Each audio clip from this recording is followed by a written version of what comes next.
कि राहुल करता पुकार हो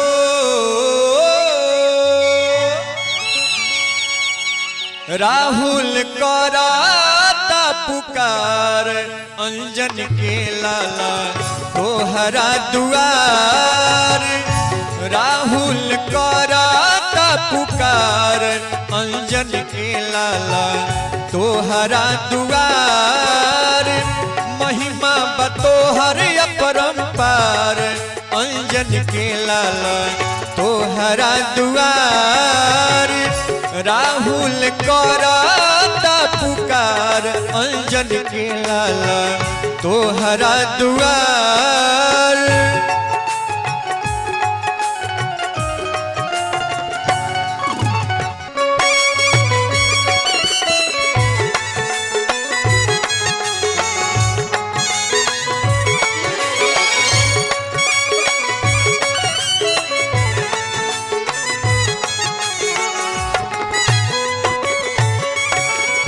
जाने ला दुनिया तोहके हवा महान हो केहू नइखे तोहरा जैसन बल में समान हो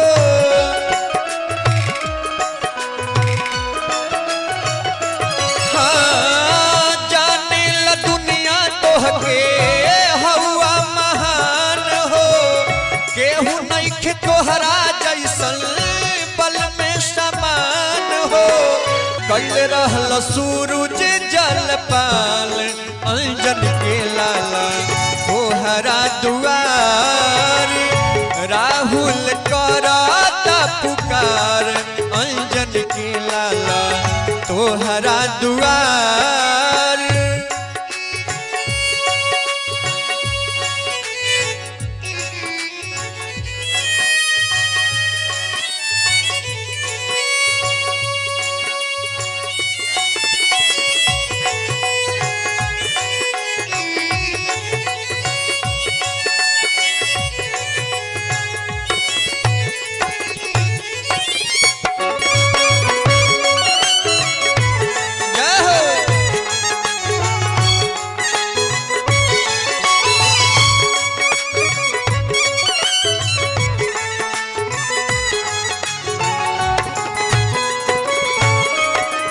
जाने की सुधी लिहला अशोक बाग में बगिया उजाड़ी दिहला क्रोधवा की आग में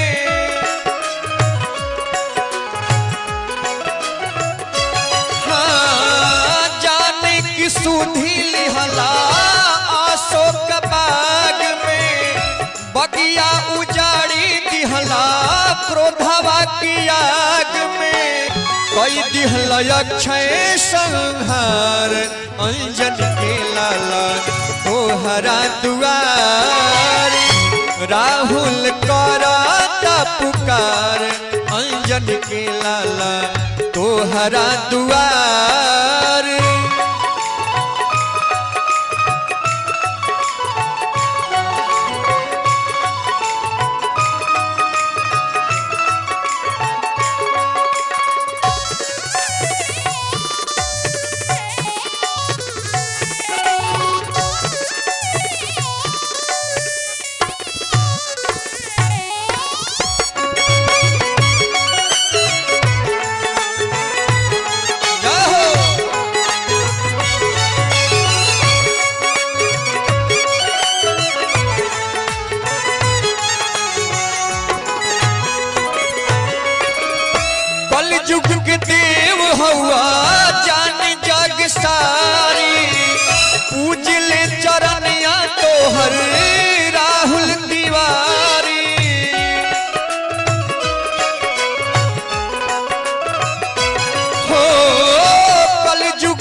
तोहर मनोहर तिवारी लहरे ला झंडा संसार अंजन के लाला तोहरा दुआर राहुल करता पुकार अंजन के लाला तोहरा दुआर महिमा बतोहर अपरंपार अंजन के लाला तोहरा दुआर राहुल करता पुकार अंजन के लाला तोहरा दुआर महिमा बतोहर अपरंपार अंजन के लाला तोहरा दुआर। बोलिए हनुमान जी महाराज की जय।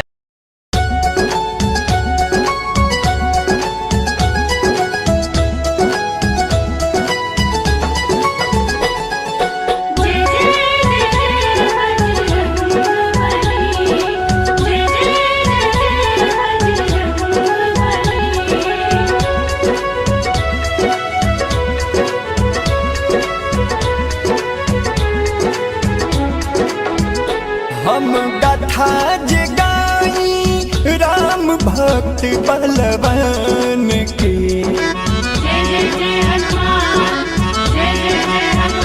हम गाथा जे गाई राम भक्त बलवान के ओ महावीर भक्त पंचमुखी हनुमान के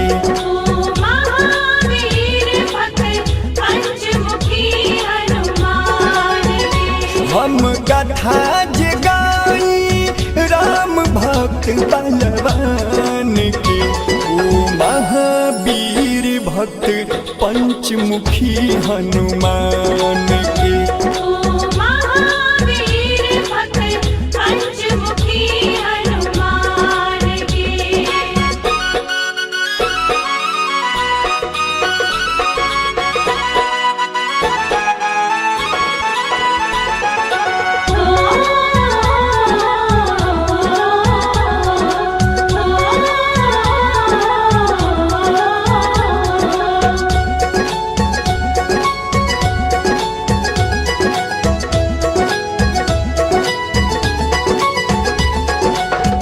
एक समय जो राज्यसभा में पहुँचे राजा त्रिविक्रम देखी गुरु भी स्वामित्र के ना कैले नमन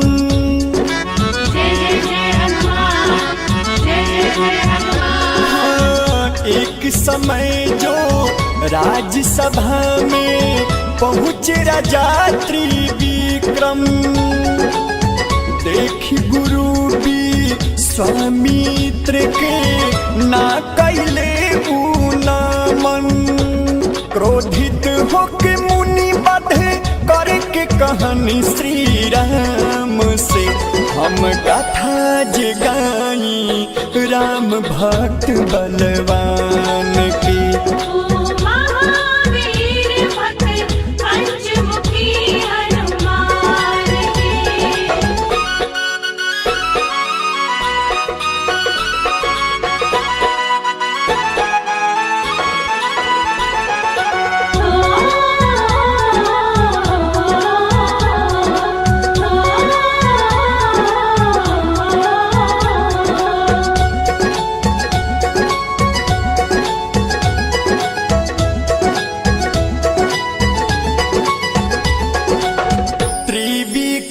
प्राण रक्षा खातिर अंजन के लग गईनी जाके उहमा दिल की व्याथा मैया से बतलैनी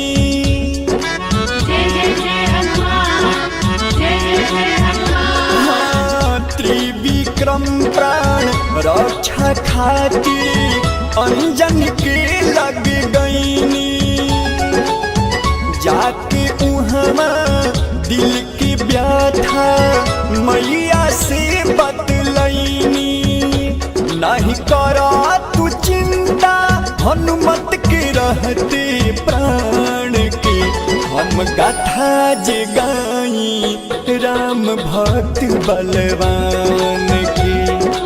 महावीर भक्त पंचमुखी हनुमान की।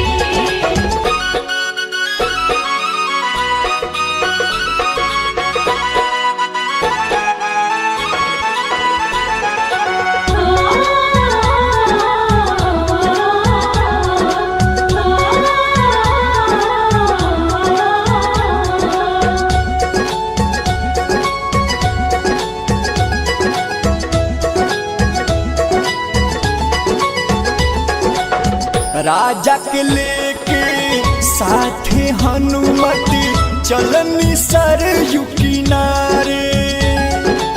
सुनी खबर सिया लखन शत्रुघ्न संगे भरत पधारे। जय जय जय हनुमान, जय जय जय हनुमान। राजा के लेके संगे हनुमत चलनी सरयू किनारे। सुनी खबर सिया लखन शत्रुघ्न संगे भरत पधारे। करे लगनी जाप हनुमत के संगे राम नाम के। हम गाथा जे गाई राम भक्त बलवान के। महावीर भक्त पंचमुखी हनुमान की।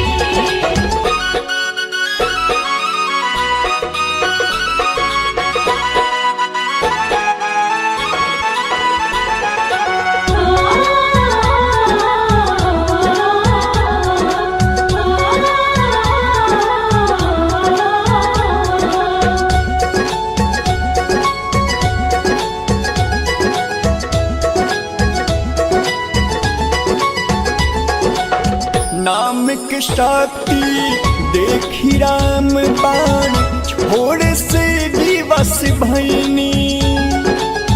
पंचमूर्ति एक साथ देख मुनि बचन के वापस कैनी। जय जय जय हनुमान, जय जय जय हनुमान। नाम की शक्ति देखी राम बाण छोड़ से दिवस भैनी। पंचमूर्ति एक साथ देख मुनि बचन के वापस कैनी। देनी प्रभु आशीष पंच मुखी कहै हनुमान के। हम गाथा जे गाई राम भक्त बलवान के। महावीर भक्त पंचमुखी हनुमान की।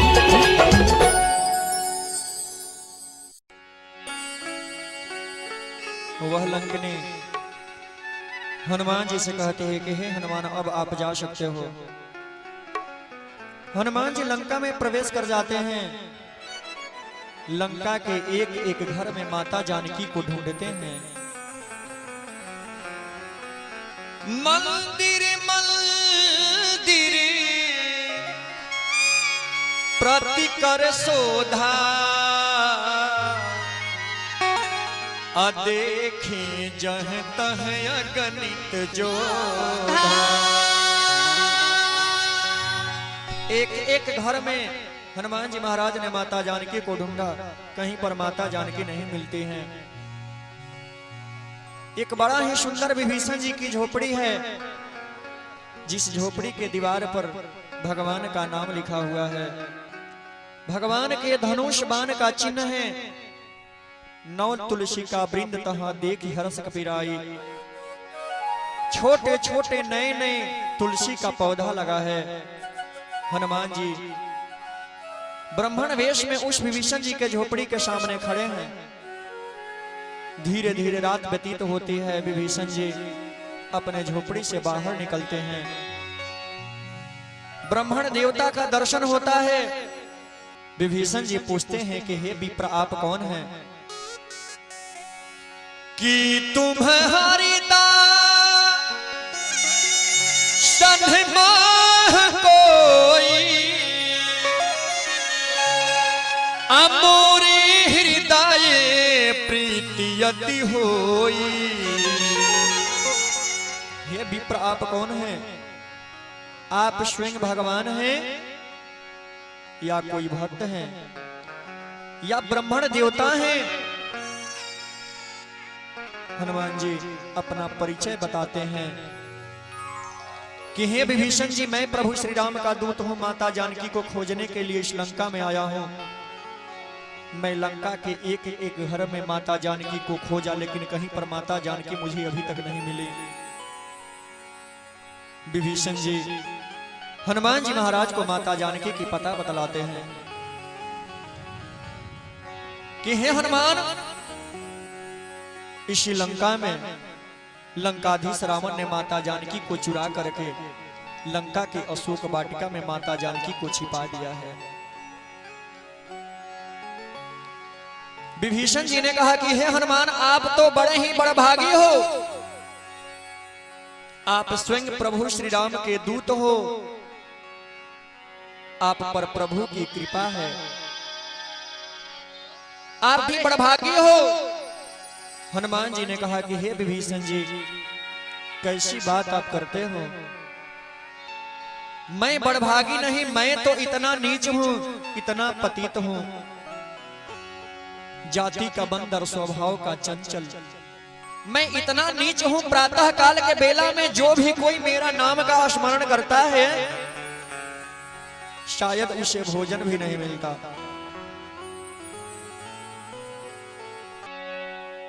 विभीषण जी ने कहा कि हे हनुमान, मैं इतना पतित हूं, इतना नीच हूं, राक्षसों के बीच मुझे रहना पड़ता है। राक्षसों का संस्कार विचार मुझे मिला है। क्या मैं प्रभु का दर्शन कर पाऊंगा? क्या वे मुझे अपनाएंगे? हनुमान जी ने कहा कि हे विभीषण जी, आप कैसी बात करते हैं? जब मुझ जैसे बंदर जाति पर प्रभु ने कृपा की है, तो भला वे आप पर क्यों नहीं कर सकते? भगवान को तो वही प्रिय होता है। आर निर्मल मन जने सो मोहि पावा, अमोहि कपट छल छिद्र न भावा। भगवान को तो वही प्रिय होता है जिसका मन निर्मल हो, स्वच्छ हो। विभीषण जी ने कहा कि हे प्रभु, नाथ राखी अपनी, नाथ आरे राखली अपनी, राखली अपनी शरणवा में हो। शरणवा में मनवा लागल बाट रो रे, चरणवा में मनवा लागल बाट रो रे, चरणवा में। नाथ राखली अपनी,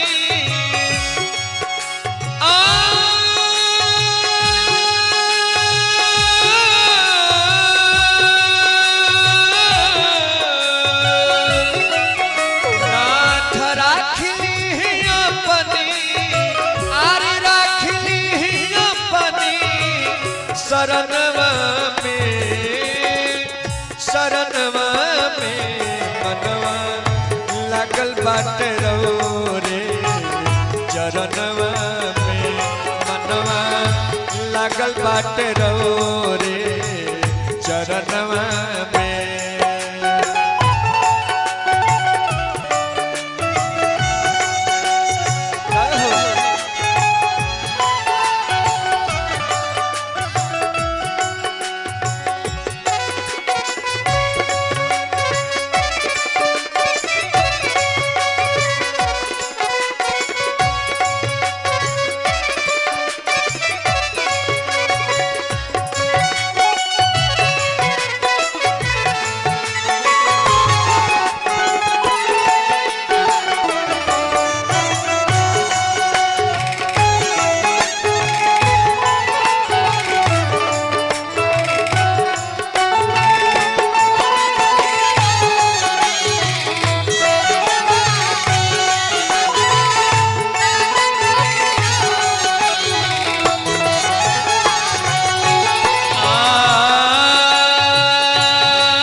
अधीनन के सुन कर के तेरी क्षण में उबार दिहने कहीं न देरी।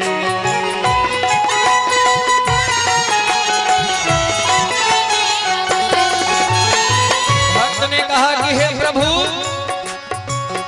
कि अधम अधीनन के सुन कर के तेरी सुन कर के तेरी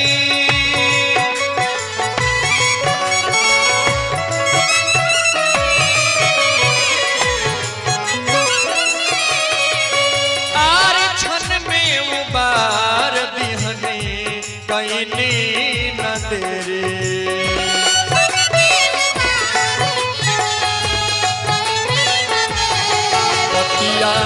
लिखल बाटे बेदाओ पुरनवा में पतिया लिखल बाटे बेदाओ पुरनवा में नाथ राखली अपनी आरे राखली अपनी शरणवा में मनवा लागल बाटे रो रे चरणवा मनवा लागल बाटे रो रे चरणवा में।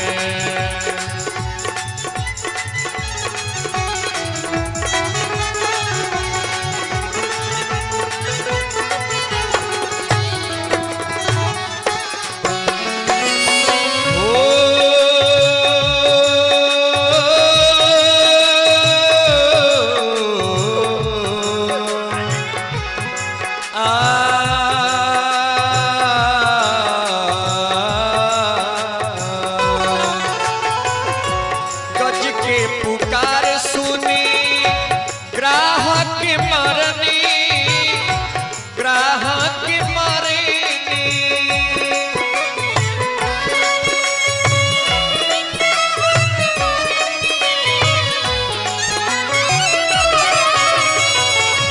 गज के पुकार सुनी ग्राहक मरनी आरे वासुदेव देवकी के हद से उबरने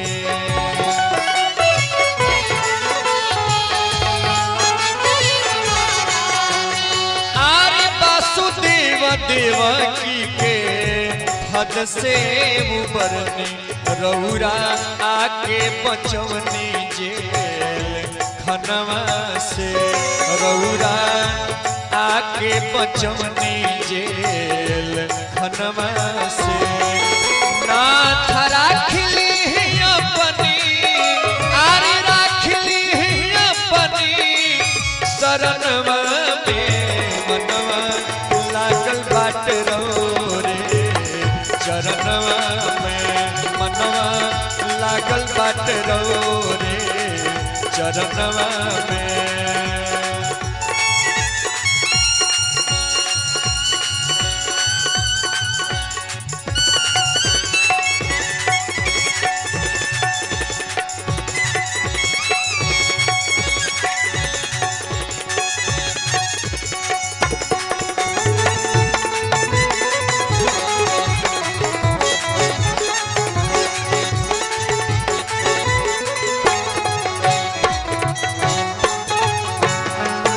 और भक्त ने कहा कि हे प्रभु मैंने ऐसा सुना है कि जे कर न के करो होला ना खेवैया होला ना खेवैया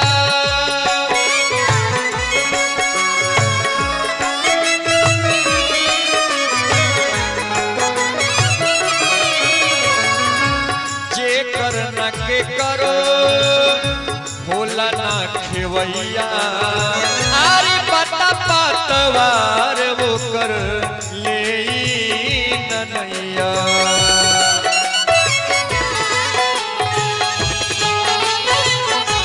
आरे पता पतवार वो कर ले नैया रौरा बसल बानी भगतन के नयनवा में रौरा बसल पानी मनोहर के नयनवा में नाथ राखली अपनी आरे राखली अपनी शरणवा में मनवा लागल बाटे रो रे चरणवा में मनवा लागल बाटे रो रे चरणवा में नाथ राखली अपनी शरणवा में हो शरणवा में मनवा लागल बाटे रो रे चरणवा में मनवा लागल बाटे रो रे चरणवा में मनवा लागल बाटे रो रे चरणवा में। प्रेम से बोलिए हनुमान जी महाराज की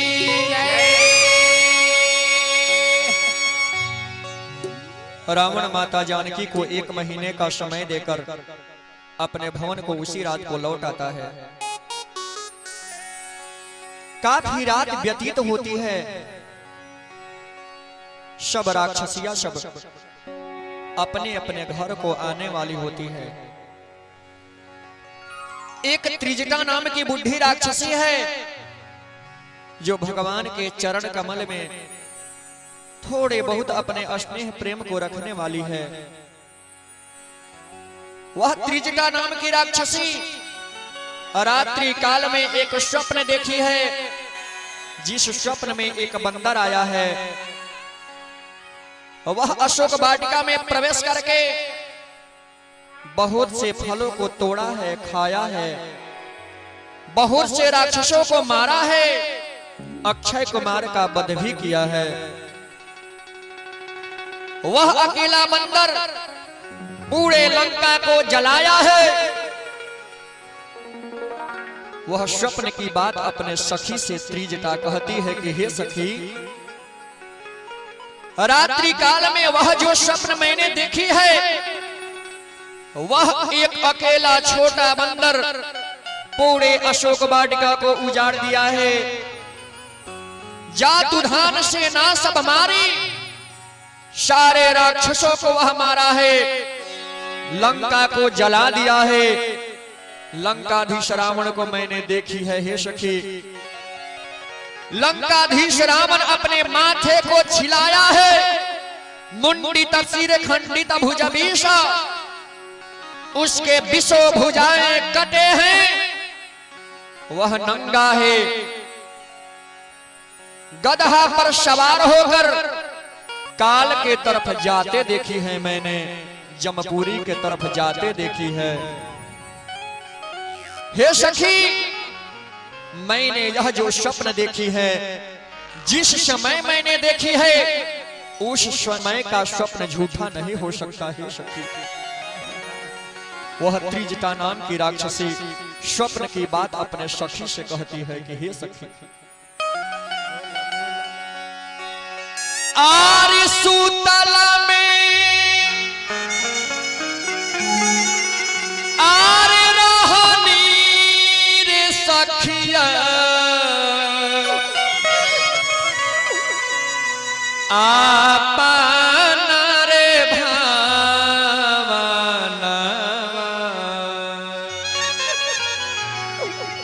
हो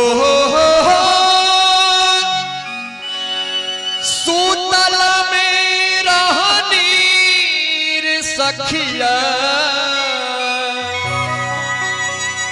आर्या पान रे भावनवा,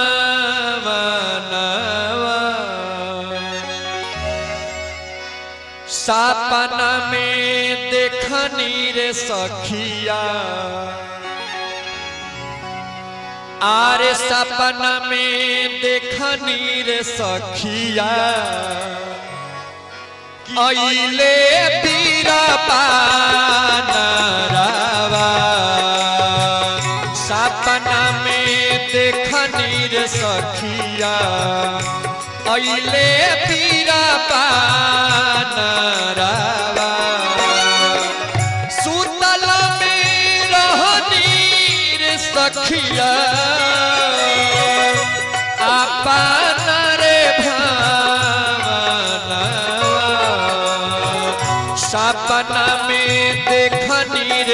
सखिया सपना में देखनी रे सखिया अइले पीरा पानरवा सपना में देखनी रे सखिया अइले पीरा पानरवा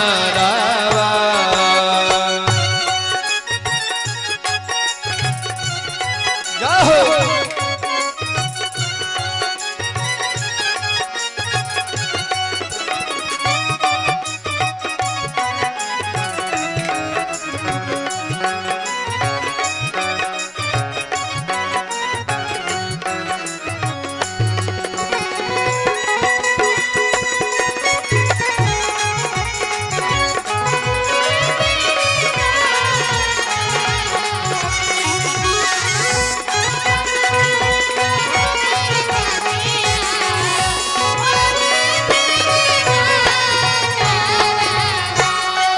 नाम की राक्षसी कहती है कि हे सखी वह बंदर को जो मैंने देखी है देखने में तो बड़ा ही छोटा था देखनी रे छोटे का बनरवा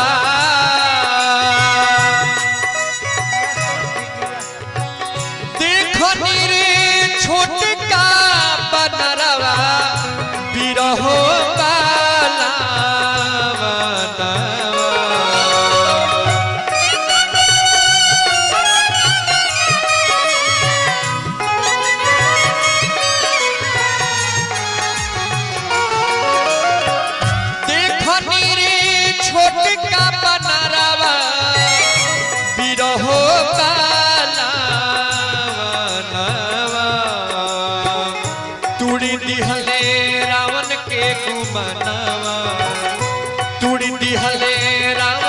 गुमानवा धुआं उड़े आसमानवा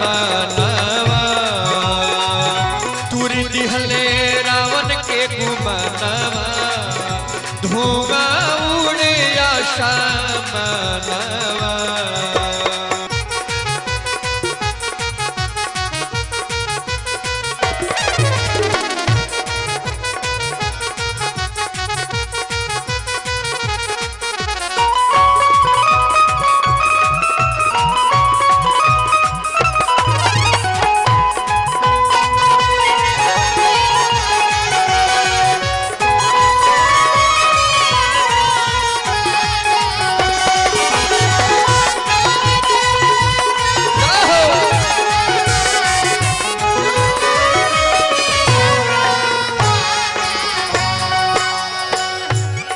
त्रिजटा नाम की राक्षसी कही कि हे सखी मैंने और भी देखी है जिस समय यह स्वप्न देखी है उस समय का स्वप्न झूठा नहीं हो सकता है सखी सपना की पतिया रे सखिया सपना सखिया साची बाटे सपनावा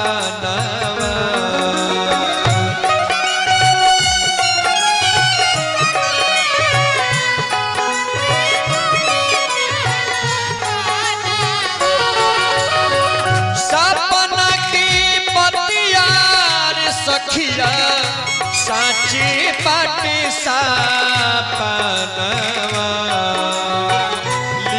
बाटे विधि के विधानवा लिखल बाटे विधि के विधानवा जाने सारा जहानवा लिखल बाटे विधि के विधानवा जाने सारा जहानवा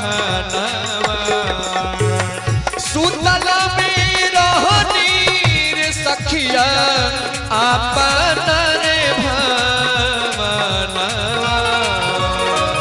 सुतल में रहनी रे सखिया अपना रे भावनवा सपना में देख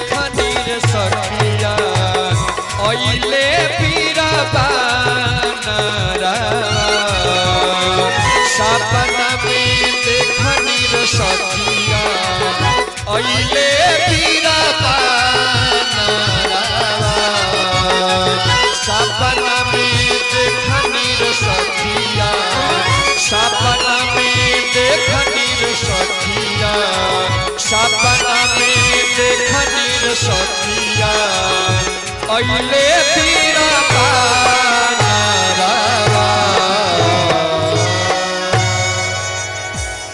प्रेम से बोलिए हनुमान जी महाराज की जय। जय जय श्री सीताराम।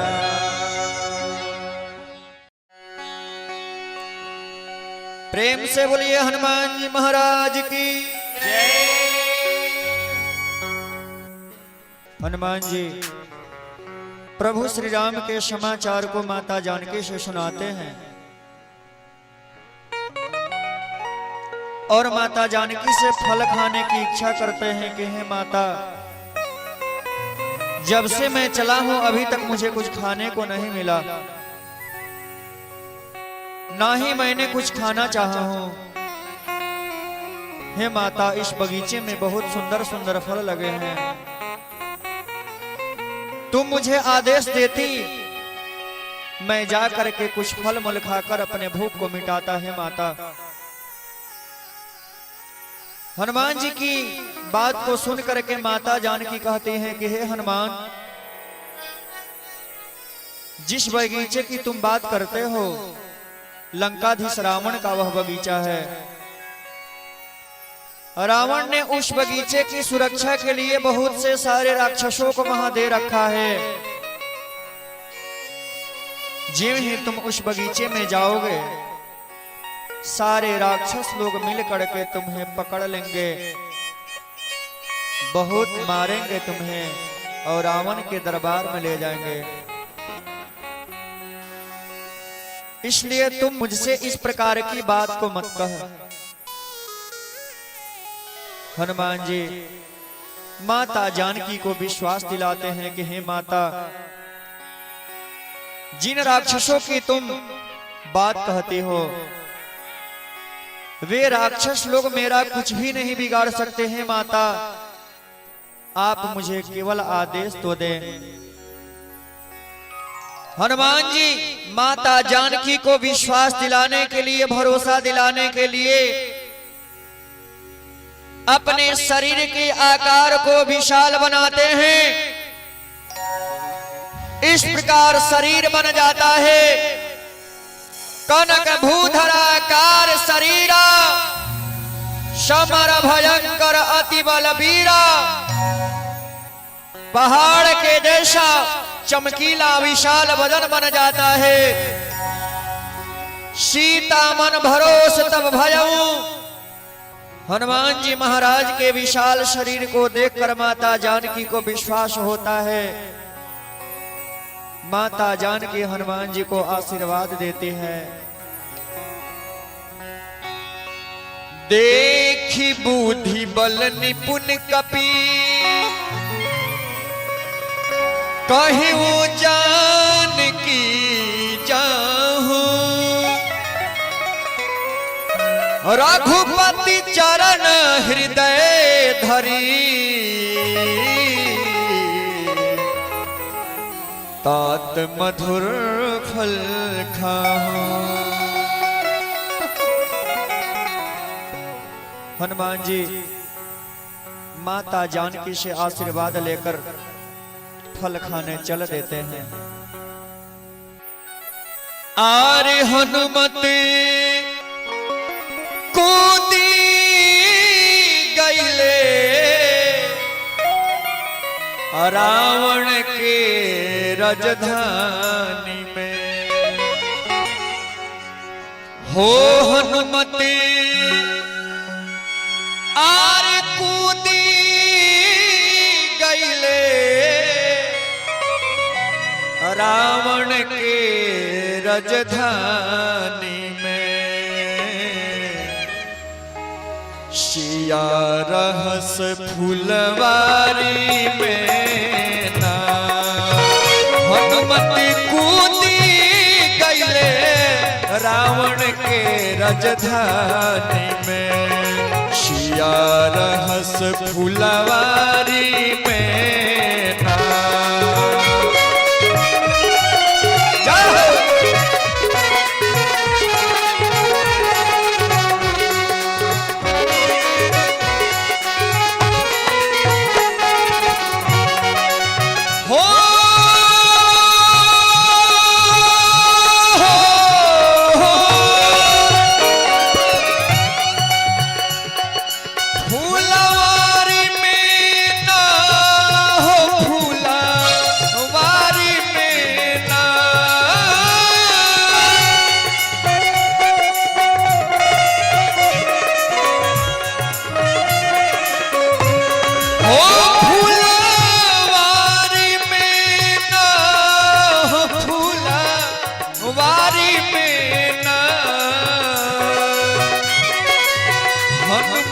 कूदी गईले रावण के राजधानी में सिया रहस फुलवारी में ना। हनुमत कूदी गईले रावण के राजधानी में सिया रहस फुलवारी में ना।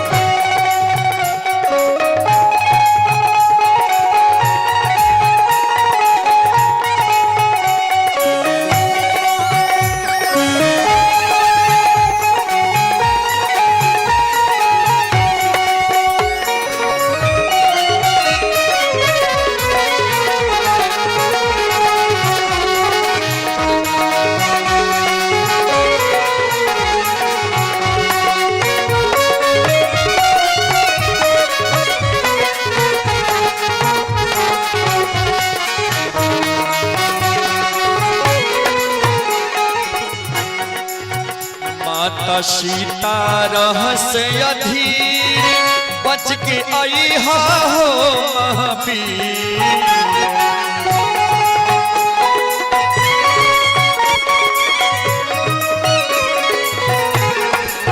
माता सीता रहस अधीर बच के आई हो महावीर। माता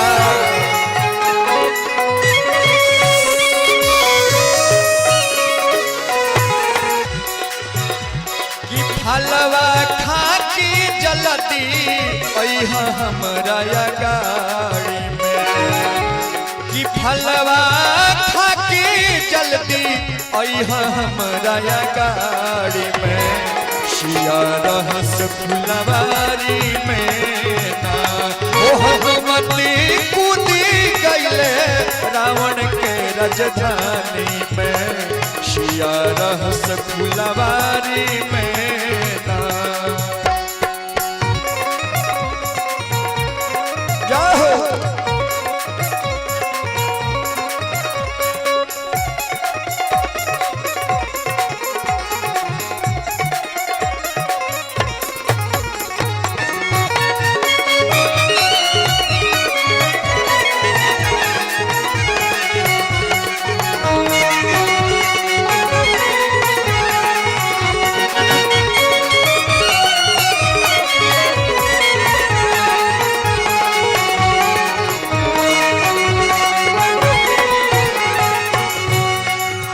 हलवा तोड़ी के चुन चुन खैले भगदड़ राक्षस में माँ चैले।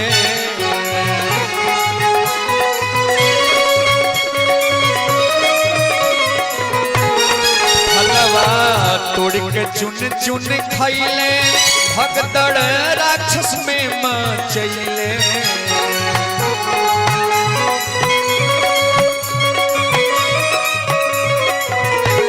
हो भलवा तोड़ के चुन चुन खैले भागड़ राक्षस में मचैले।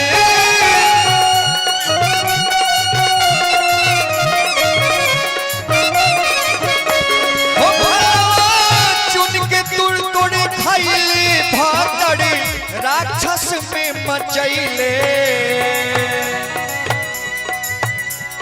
सबके मार गिरवले सुंदर बन रखवारी में। सबके मार गिरवले सुंदर बन रखवारी में सिया रहस फुलवारी में ना।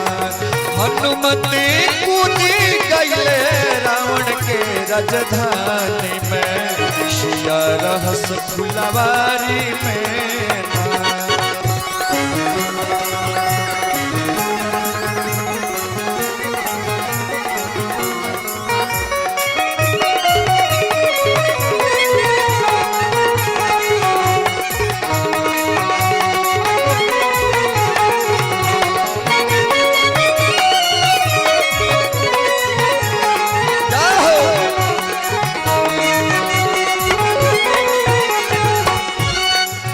एक तो अमृत बाग उजाड़े दूजी अक्षय कुमार के मारे।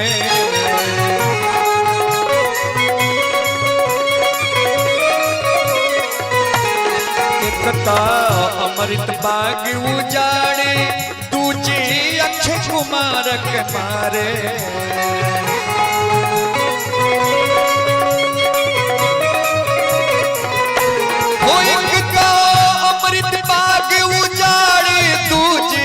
अक्षय कुमार के मारे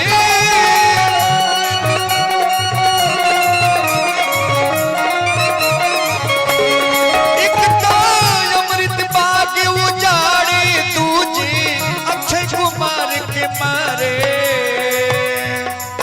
अक्षय के मार गिरवले सुंदर चढ़ल जवानी में। अक्षय के मार गिरवले सुंदर चढ़ल जवानी में। शिया रहस फुलवारी में ना हनुमत कूदी गईले रावण के राजधानी में।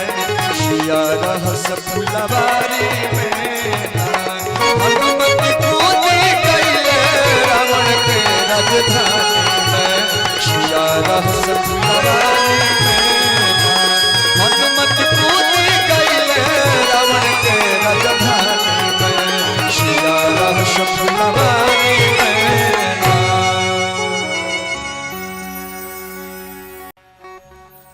प्रेम से बोलिए हनुमान जी महाराज की जय। जय श्री सीता।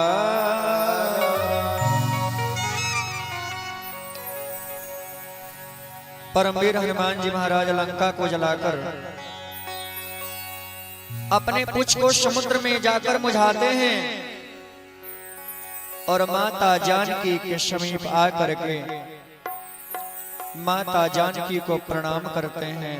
पूछ बुझाई खोरी श्रम धारी लघु रूप बहोरी। जनक सुता की आगे ठाड़ है भयो कर जोरे।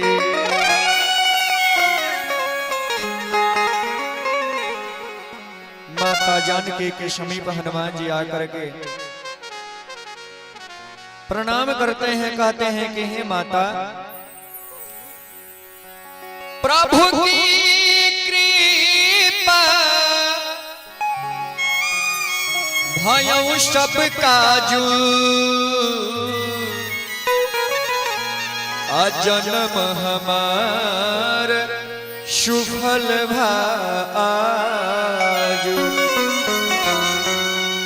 हे माता प्रभु की कृपा से जो मुझे करने के लिए भेजा गया था हे माता वह कार्य आज पूर्ण हुआ। इसलिए हे माता अब मैं यहाँ से जाना चाहता हूँ, आपकी संदेश को प्रभु श्री राम तक पहुँचाना चाहता हूँ। आरे माँ तुम ही दी जी कछु चिन्हा जैसे रघुनायक मोहि दीन्हा। हनुमान जी माता जानकी से कहते हैं कि हे माता जैसे प्रभु श्री राम ने अपने मुद्रिका का निशानी दिया था ठीक वैसे भी आप अपनी पहचान को मुझे दे, जो मैं ले जाकर के उन्हें दूंगा तब मेरे स्वामी को विश्वास होगा। हनुमान जी माता जानकी से आग्रह करते हैं कि हे माता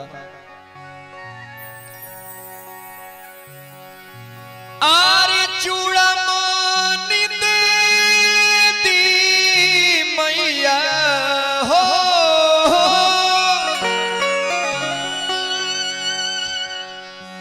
चूड़ामणि दे दी मैया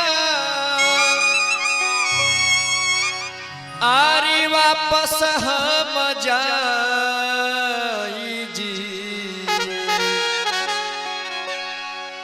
हो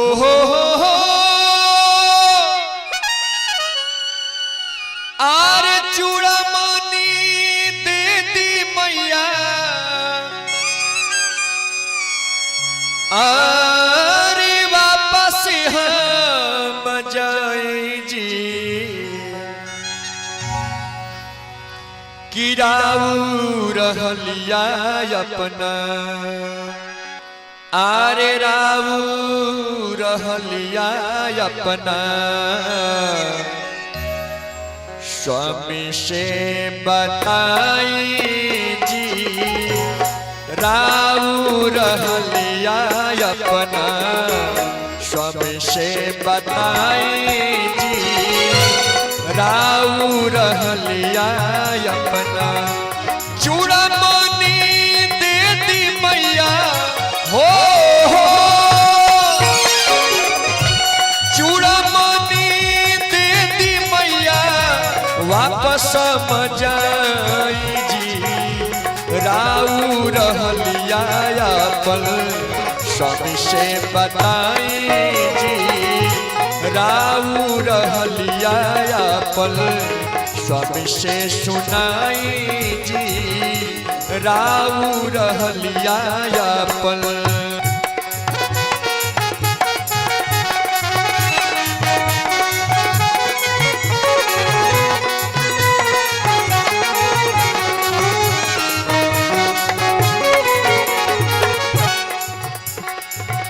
सोनावा के लंका नगरिया दिहनी हम जराई जी सोनावा के लंका नगरिया दिहनी हम जराई जी अपन तन के शक्ति रावण के अपन तन के शक्ति रावण के दिहनी हम दिखाई जी अपन तन के शक्ति रावण के दिहने हम दिखाई जी अपन तन के शक्ति रावण के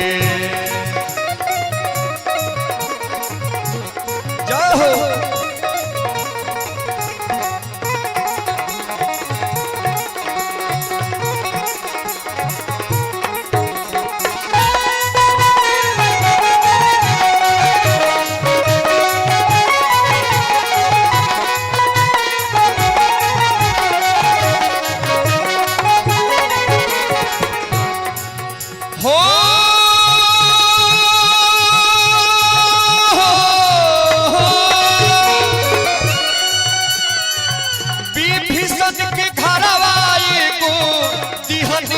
बचाई है विभीषण के घरवाई को दिहनी हम बचाई है राम नाम लिखल रहे राम नाम लिखल रहे ओकरे पमाई है राम नाम लिखल रहे ओकरे पमाई है राम नाम लिखल रहे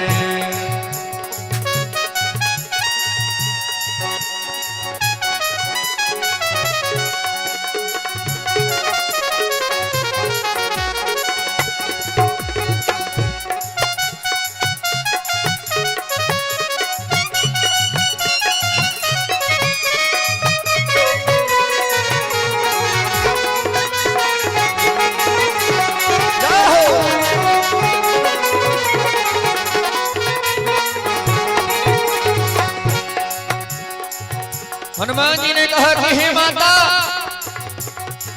किराऊरा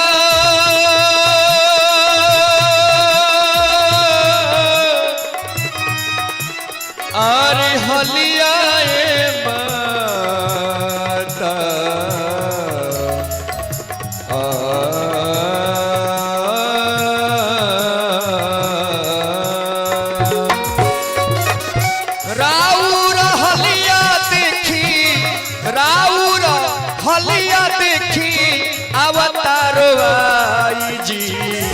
राऊ रहलिया देखी अवतारो आई जी लंका में कुछ ही दिन में लंका पर कुछ ही दिन में हुई है चढ़ाई जी, लंका पर कुछ ही दिन में हुई है चढ़ाई जी, लंका पर कुछ ही दिन में।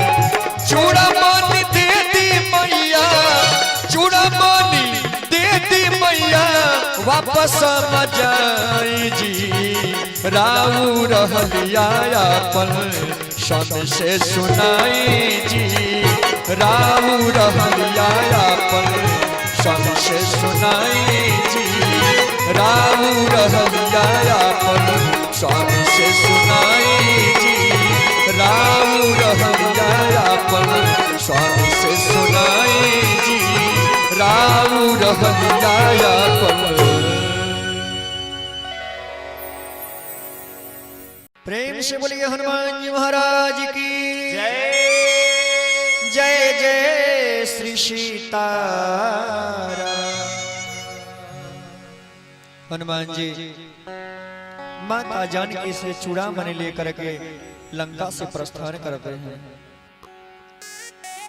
चलते समय हनुमान जी महाराज ने श्री राम का इस प्रकार जय ध्वनि लगाया, लंका में जितनी गर्भवती स्त्रियां थी सबकी गर्भ नष्ट हो गई। चलत महाधुनि गरज सिभारी, गर्भस्त्र वही सुनि निशिचर नारी।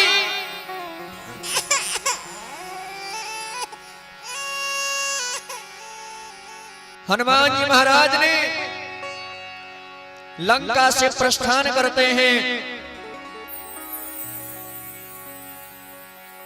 तीव्र गति से आंधी के समान हनुमान जी महाराज ने दक्षिण से उत्तर दिशा की तरफ बढ़ा,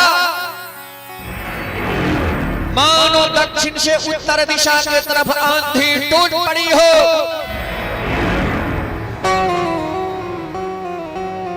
हनुमान जी महाराज लंका से प्रस्थान करते हैं। वहां पहुंचते हैं जहां सारे बंदर भालू लोग हनुमान जी महाराज की प्रतीक्षा में लगे थे। यदि अब हनुमान ने माता जानकी की पता न लगाया होगा, महाराज सुग्रीव ने हम सबको मार डालेगा। सारे बंदर भालू लोग बैठ करके एक टक हनुमान जी की प्रतीक्षा में लगे हैं। आकाश से जय ध्वनि सुनाई पड़ता है, जय श्री राम जय श्री राम। सारे बंदर भालुओं के कान में जय श्री राम नाम का जय ध्वनि स्पष्ट सुनाई पड़ता है। सारे बंदर भालू लोग इस आवाज को पहचान जाते हैं, यह तो हनुमान की आवाज है। हनुमान जी सारे बंदर भालू के समीप आते हैं। सारे बंदर भालू लोग प्रसन्न होकर के नाचने झूमने लगते हैं।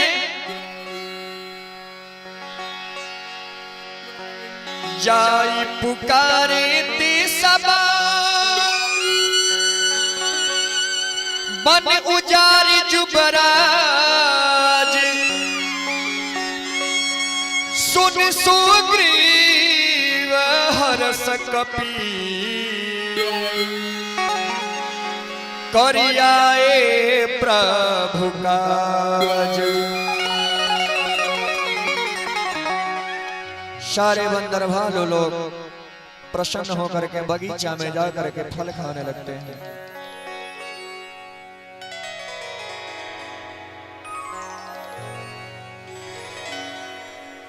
इधर हनुमान जी महाराज प्रभु श्री राम के निकट आते हैं। प्रभु श्री राम अस्फटी के पत्थर पर भैया लक्ष्मण सहित बैठे हैं। हनुमान जी जाते ही प्रभु श्री राम के चरण को पकड़ लेते हैं, जकड़ लेते हैं। प्रभु श्री राम बार बार प्रश्न करते हैं, कहो हनुमान, क्या मेरी सीता अभी जीवित है? क्या वह मुझे याद करती हैं? मैं उन्हें याद आता हूं। हनुमान बोलो, राहती करती रक्षा स्वप्राण की, मेरी सीता किस प्रकार अपने प्राणों की रक्षा करते हैं? हनुमान तू बोलो। हनुमान जी ने कहा कि हे प्रभु, नाम पाहरू दिवस निशी, ध्यान तुम्हार कपाट, लोचन निज पद जंत्रित, जाहि प्राण कहि बाट। जो जीव जो भक्त आपके नामों का रात दिन चौकीदारी किया करता हो, ध्यान है जिसका किवाड़ का काम करता हो, लोचन निज पद जंत्रिता, जो व्यक्ति जो भक्त आपके विरह में अपने नेत्र से पल पल आंसू टपकाया करता हो, जाहि प्राण कहीं बाट, वैसे व्यक्ति का, वैसे भक्त का, वैसे जीव का प्राण उसके शरीर से कैसे अलग हो सकता है? हे नाथ। हनुमान जी भक्त भगवान से माता जानकी की पूरी समाचार सुनाते हैं कि हे प्रभु, जब मैंने लंका में प्रवेश किया, रावण का छोटा भाई विभीषण मुझे मिला। वही विभीषण ने माता जानकी की पता को बतलाया। मैं उस अशोक वाटिका में पहुंचा। उस अशोक के वृक्ष के ऊपर पत्ते में छिप करके मैं बैठ गया।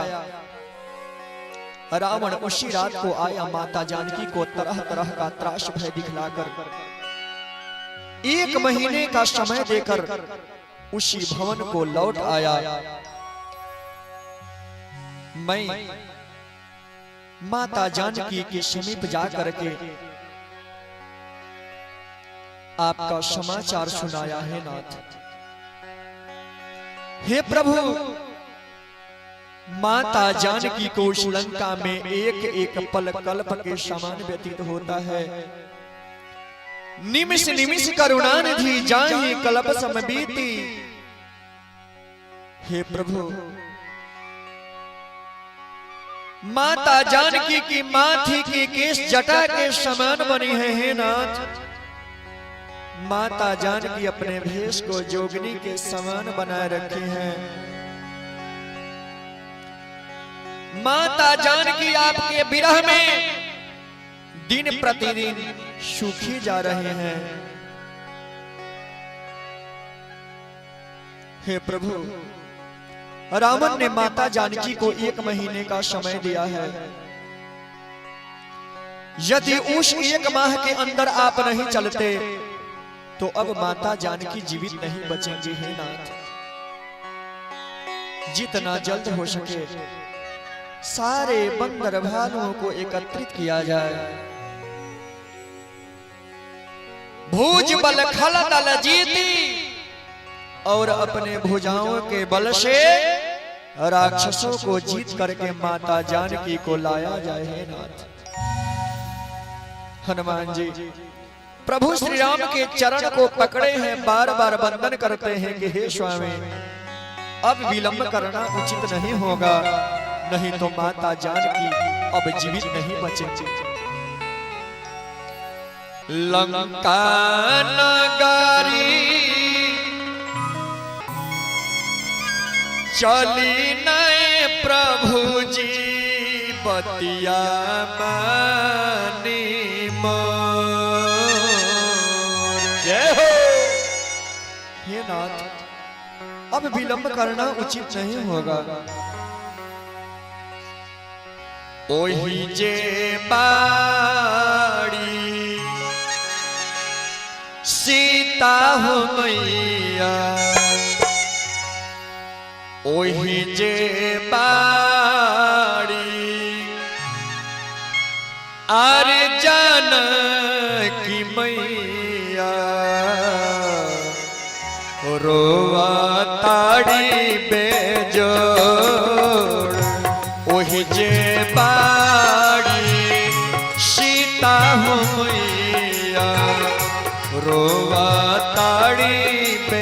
जो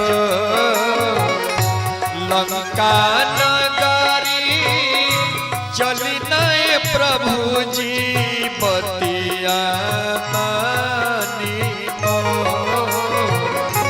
लंका नगरी चली नए प्रभु जी बतिया मानी मोर ओहि जे बारी सीता हो मैया ओहि जे बारी जानकी मैया रोवा ताड़ी बेजोर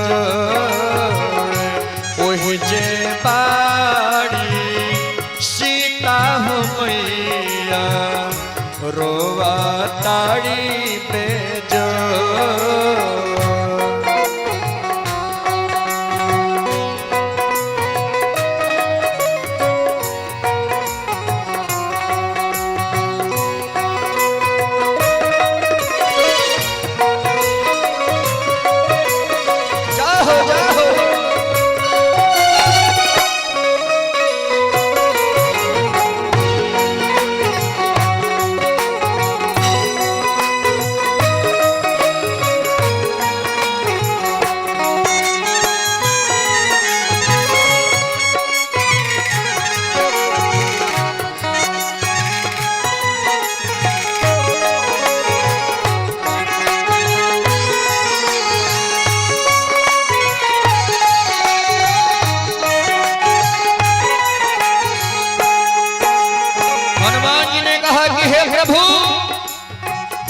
माता जानकी को न दिन में चैन आता है न ही रात को नींद ही आती है। हे प्रभु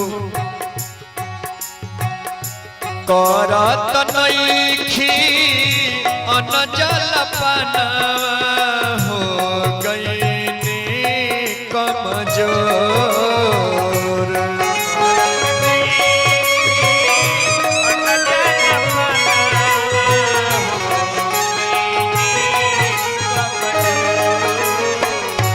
करत नईखी अन्न जल पानवा हो गईनी कमजोर एको घड़ी सुखत नईखे एको घड़ी सुखत नईखे अखिया से लो एको घड़ी सुखत नईखे अखिया से लोर।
नदी है त्रिभुवन स्वामी मोर कहिया ले दर्शन दी है त्रिभुवन स्वामी मोर।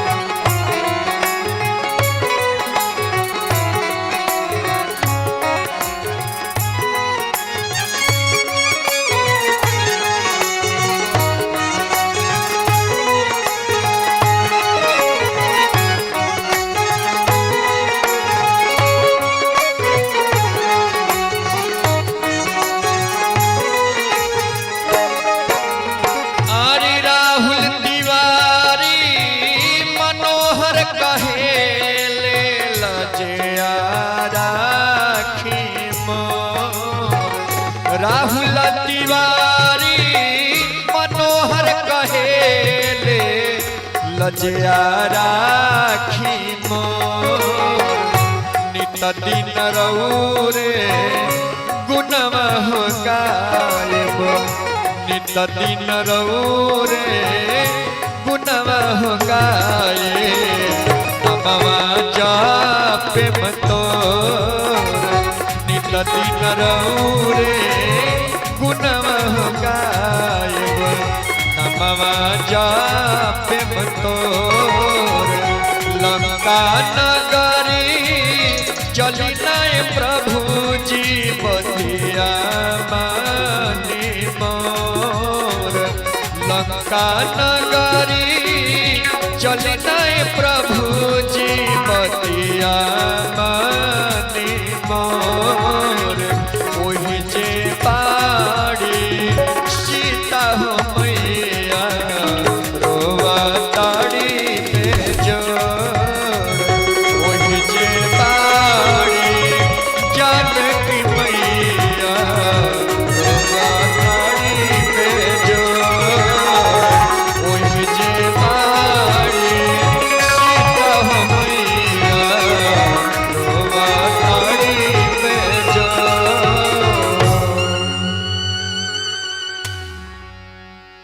अशोक वाटिका में माता जानकी हनुमान जी पर खुश होकर के कहतनी कि हे हनुमान, तू हमारा ऊपर जवनी काम कैला, हमार स्वामी के संदेश तू जवन हमरा के सुनैला, उससे हमार छाती ऊंचा हो गई है हनुमान।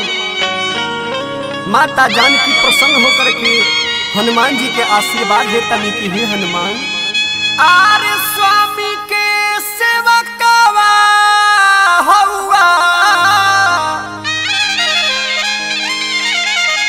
स्वामी के सेवकवा तू हौवा। आरे कैला जवन काम छतिया ऊंचा कैला।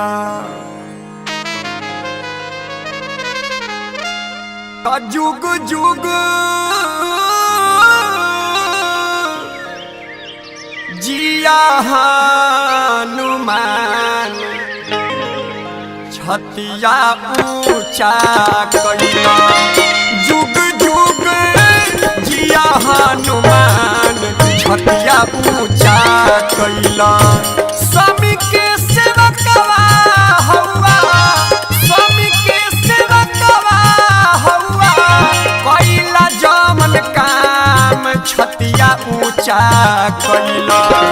जुग जुग जिया हनुमान छतिया ऊंचा कैला।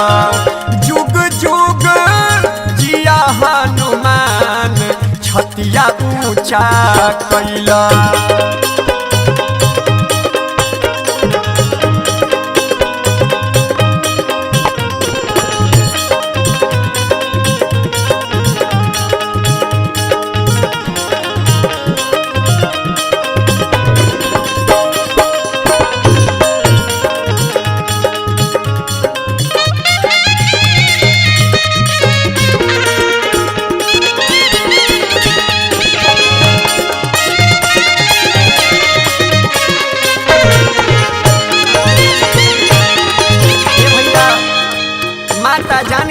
तरीके हनुमान सौ जो जन सागर लांघी कैला मारे दानी प्रभु के संदेशा लैला मुद्रिका निशानी मुद्रिका निशानी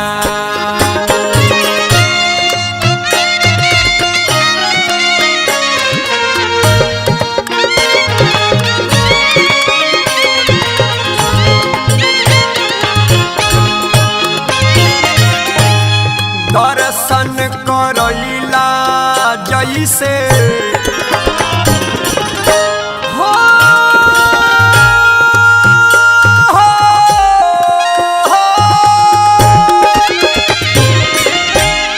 दर्शन करैला जैसे दर्शन करैला जैसे लागे चारों धाम छतिया ऊंचा कैला दर्शन करैला जैसे लागे चारों धाम छतिया ऊंचा कैला जुग जुग जिया हनुमान छतिया ऊंचा कैला जुग जुग जिया हनुमान छतिया ऊंचा कैला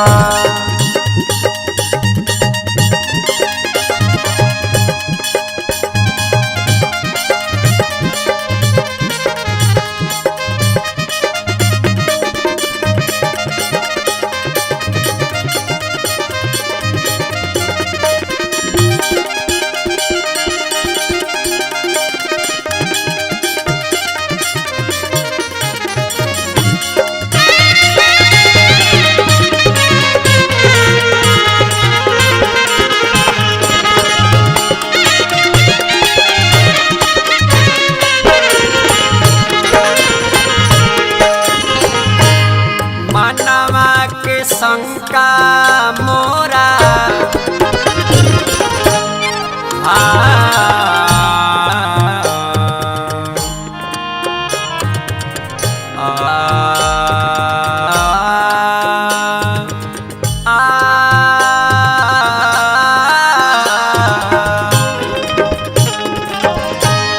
मानवा के शंका मोरा कोई दिहला दूर हो बेजान देहिया में मिलल सहूर हो मिलल सहूर हो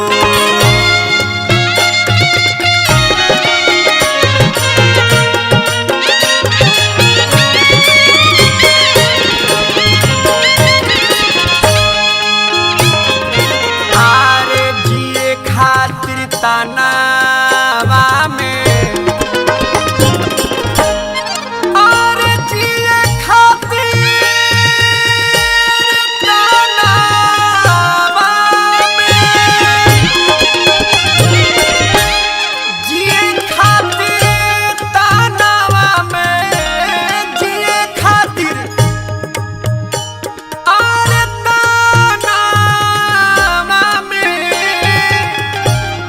आई गइल जान छतिया ऊंचा कैला जिए खातिर तनावा में आई गइल जान छतिया ऊंचा कैला तो जुग जुग जिया हनुमान छतिया ऊंचा कैला जुग जुग जिया हनुमान छतिया ऊंचा कैला जुग जुग जिया हनुमान छतिया ऊंचा कैला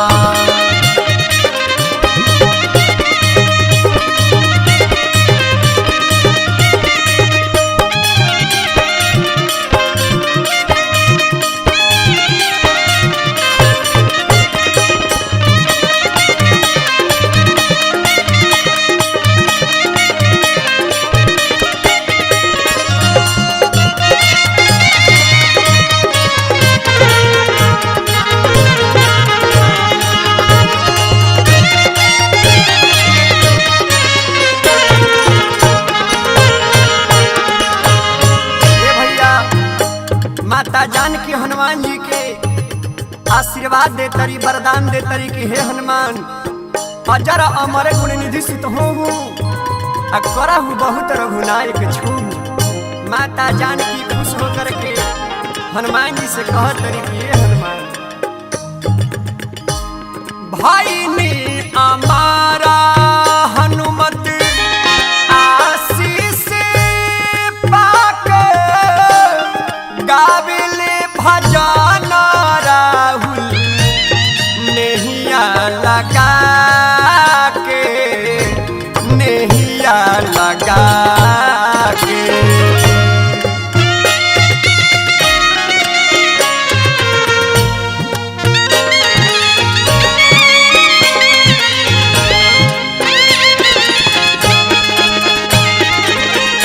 संतोष भटनागर सानी सानी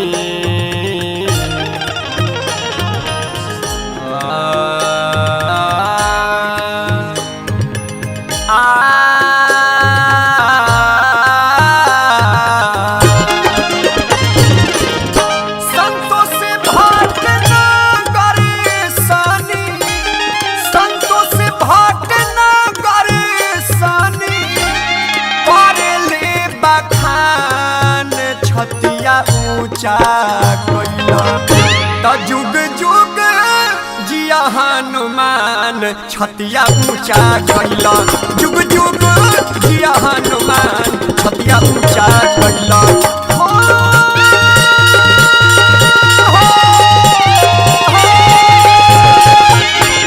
स्वामी के सेवकवा हवा, स्वामी के सेवकवा हवा कया जामन काम छतिया ऊंचा कोइला, जुग जुग जिया हनुमान छतिया ऊंचा कोइला, जुग जुग जिया हनुमान छतिया ऊंचा कोइला, जुग जुग जिया हनुमान छतिया ऊंचा कोइला, जुग जुग जिया हनुमान छतिया ऊंचा कोइला।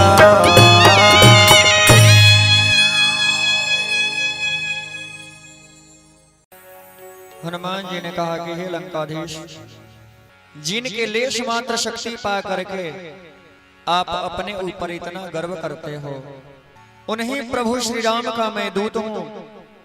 मेरा नाम हनुमान है। मैं माता जानकी को खोजने के लिए इस लंका में आया था। मुझे माता जानकी मिल गई। हे लंकाधीश, यदि आप अपनी भलाई चाहते हो, माता जानकी को प्रभु श्री राम के यहाँ सौंप दो और उनसे जाकर के क्षमा मांग लो, वे आपको क्षमा कर देंगे। इतनी बात रावण ने सुन करके क्रोध से भर जाता है और कहता है कि अरे मूर्ख बंदर, तुम मुझे उपदेश देने चला है। रावण ने हनुमान जी की बात को सुनकर क्रोधावेश में अपना चंद्रहास तलवार निकाल कर हनुमान जी महाराज को उसी समय मार देना चाहता है। विभीषण जी दरबार में आते हैं और अपने बड़े भैया लंकाधीश के बाह को पकड़ते हैं और कहते हैं कि हे भैया, यह दूत है, दूत को मारना शोभा नहीं देता, शास्त्रीय वर्जित है दूत को मारना, इसलिए आप इन्हें मत मारें। असंभवम हेम मृगस्य जन्म तथापि रामे लुलुभे मृगाया प्रायः समपन्न विपत्ति काले धियोऽपि पुंसां मलिना भवन्ते। असंभवम हेम मृगस्य जन्म, सोने का मृग होना असंभव था, सोने का मृग तो हो ही नहीं सकता। तथापि रामे लुलुभे मृगाया, उस पर भी प्रभु श्री राम मोहित होकर मृगाया मृग के लिए चल पड़े। प्रायः समपन्न विपत्ति काले, जब विपत्ति की घड़ी आने वाली होती है, धियो पिपुंसा मलिना भवंती, बड़े बड़े विद्वान जनों की भी बुद्धि मलिन हो जाती है। लंकाधीश रावण ने सभी राक्षसों को आदेश दिया, तुम सब अपने अपने घर से कपड़ा और तेल लाओ, इस बंदर के पूंछ में लपेटो, तेल रखो। रावण की उल्टी बुद्धि हो गई। सबने अपने अपने घर से कपड़ा और तेल लाया। हनुमान जी के पूंछ में कपड़ा लपेटा गया, तेल रखा गया। नगर बसन धृत तेला,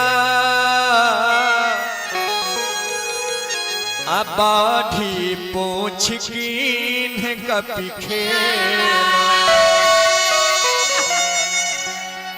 अंत में ऐसा हुआ, लंका के किसी भी घर में कपड़ा और तेल नहीं बचा, सब के सब हनुमान जी के पूंछ में लपेटा गया। रावण ने अपने दूत को आदेश दिया हनुमान जी के पूंछ में आग लगाने के लिए। हनुमान जी की पूंछ में आग लगी। हनुमान जी अपने शरीर को विशाल बनाते हैं।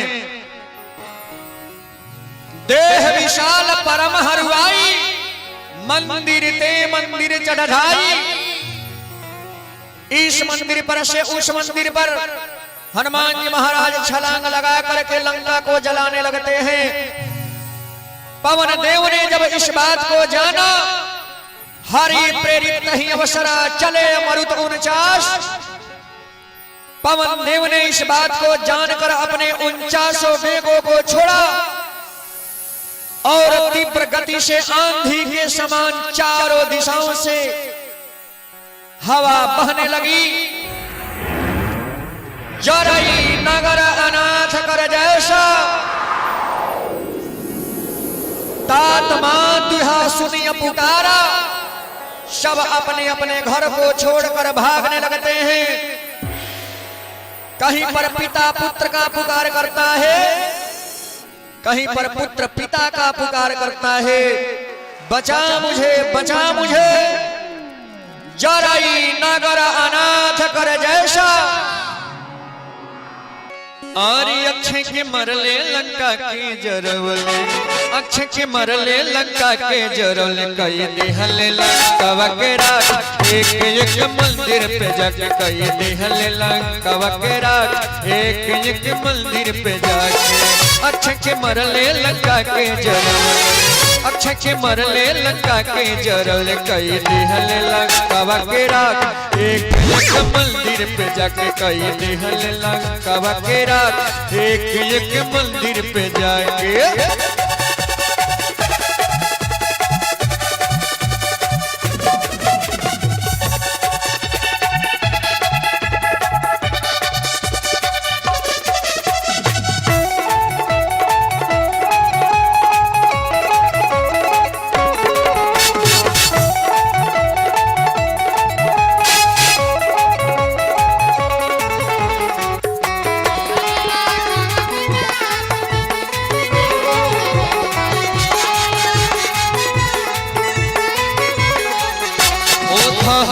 थह थह लंका जरत बा, धुआं उड़े आसमान हो।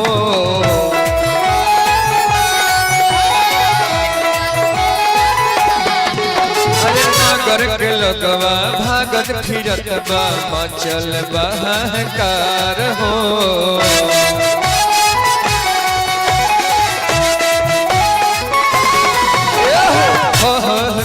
धह लंका जरत बा, धुआं उड़े आसमान हो। नगर के लोगवा भागत फिरत बा, मचल बहाकार हो। किया अब आई हमके बचाए, कि अब आई हमके बचाए। अब करता सभे पुकार, एक एक मंदिर पे जाके कई दिहल लंकावा के राख, एक एक मंदिर पे जाके।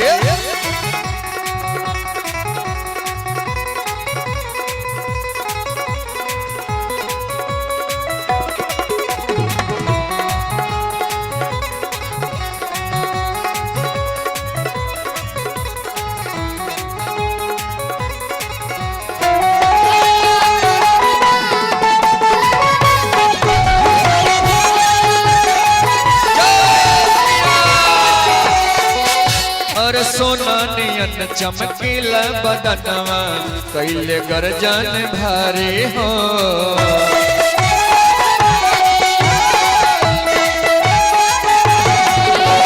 धूम मचल बा लंका जरतबा, भाग्य हर नर नारी हो।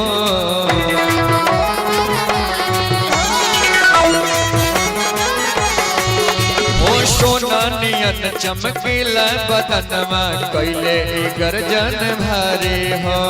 धूम मचल बा लंका जरतबा, भाग्य हर नर नारी हो। पवन के बेग से लंका जरतबा, पवन के बेग से लंका जरत, सब भागत भवो जवान। एक एक मंदिर पे जाके कई दिहल लंकावा के राख, एक एक मंदिर पे जाके। अक्षय के मरले लंका के जरवले, अक्षय के मरले लंका के जरवले, कई दिहल लंकावा के राख, एक एक मंदिर पे जाके कई दिहल लंकावा के राख, एक एक मंदिर पे जाके कई दिहल लंकावा के राख, एक एक मंदिर पे जाके कई दिहल लंकावा के राख, एक एक मंदिर पे जाके कई दिहल लंकावा के राख, एक एक मंदिर पे जाके कई दिहल लंकावा के राख, एक एक मंदिर पे जाके।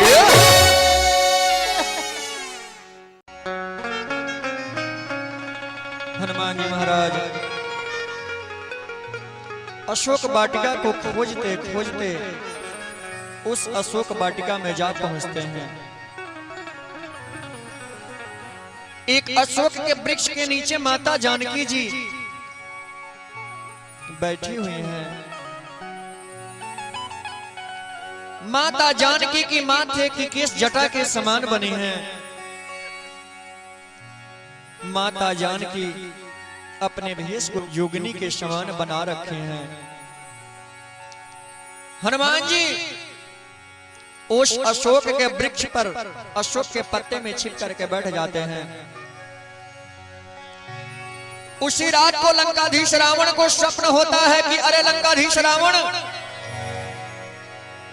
तेरे लंका के अशोक वाटिका में एक बंदर आया है जो जानकी से बात कर रहा है। रावण उसी रात को स्वप्न देखते ही अपना बिस्तर छोड़ उठ खड़ा होता है। उसी रात को सज धज कर बहुत सी सारी राक्षसियों को साथ में लेकर उस अशोक वाटिका में पहुंच जाता है। इधर उधर देखता है, जब कहीं पर कोई अन्य विषय दिखाई नहीं देता, वह माता जानकी को तरह तरह का त्रास भय दिखलाने लगता है कि हे सुंदरी, हे सुलोचनी, तुम मेरी बात को स्वीकार कर। यदि तुम मेरी बात को स्वीकार कर लोगी, यह जितनी रानियां हैं सब तुम्हारी दासी बन जाएंगी। हे सुलोचनी, लंकाधीश रावण की बात को सुन करके माता जानकी और फूट फूट कर रोने लगती हैं। हनुमान जी उस अशोक के वृक्ष के ऊपर पत्ते में छिप करके बैठे हैं, सब कुछ देख रहे हैं, सारी बात को सुन रहे हैं। माता जानकी की दुख हनुमान जी से सहा नहीं जाता। हनुमान जी महाराज माता जानकी की दशा को देखकर मन ही मन विलाप करने लगते हैं कि हे माता, अब मैं क्या करूं, मैं कैसे आपके कष्टों को दूर करूं। मुझे समझ में नहीं आता है माता। माता जानकी की दशा को देखकर हनुमान जी उस अशोक के वृक्ष पर फूट फूट कर विलाप करने लगते हैं, रोने लगते हैं कि हे माता, आज कैसा विधि का विधान है। फूलों पर चलने वाली माता जानकी आज इस अशोक वाटिका में अशोक के वृक्ष के नीचे बैठी हुई हैं। हनुमान जी मन ही मन विलाप करते हैं कि हे माता, हो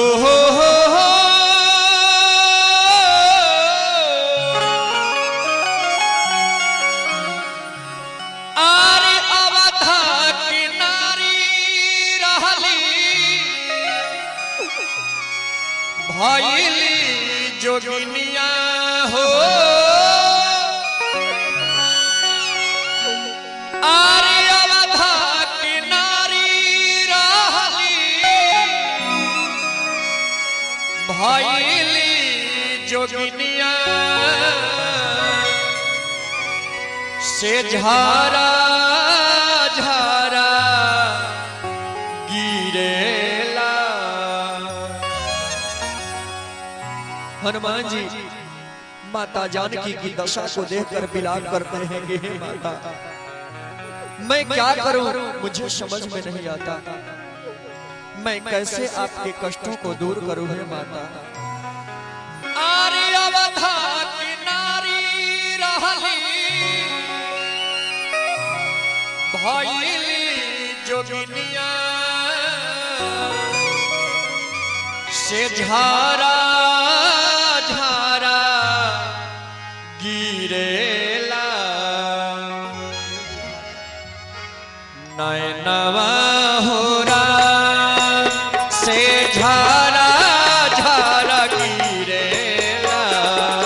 नैनवा होरा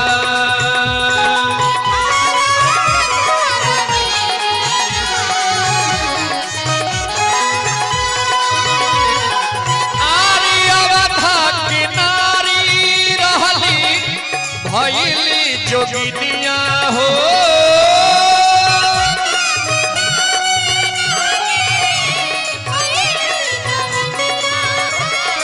आरी अवधा की नारी रहली भइली जोगिनिया से झारा झारा गिरेला।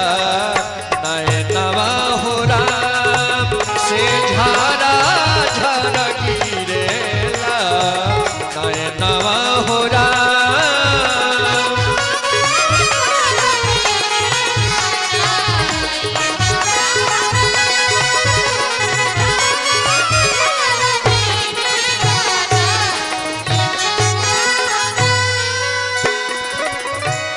नारियन के संघवा में अइले रवाना। क्रोधवा से लाले लाले कोई की नैना।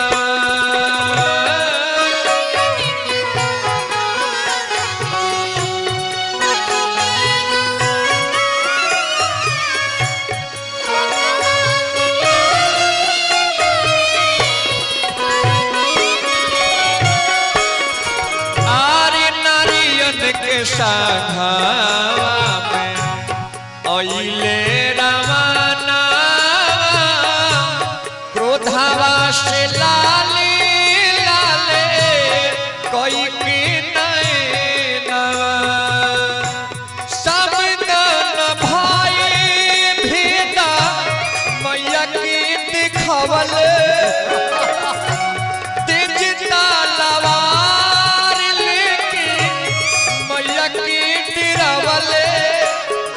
कैसे हरि मैया के। हनुमान जी ने सोचते हैं कि हे माता, अब मैं क्या कर सकता हूँ। हनुमान जी महाराज माता जानकी की दशा को देखकर मन ही मन विलाप करते हैं कि हे माता, हो समदन भाई दिखवले तेज तलवार लेके मैया की गिरवले से कैसे हरि मैया के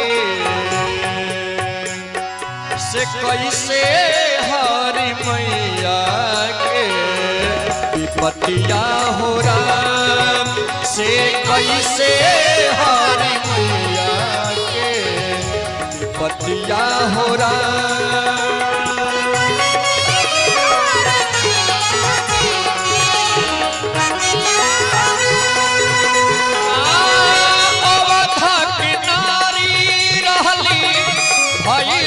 जोगिनिया हो अवधा की नारी रहली भैली जोगिनिया से झारा झारा गिरेला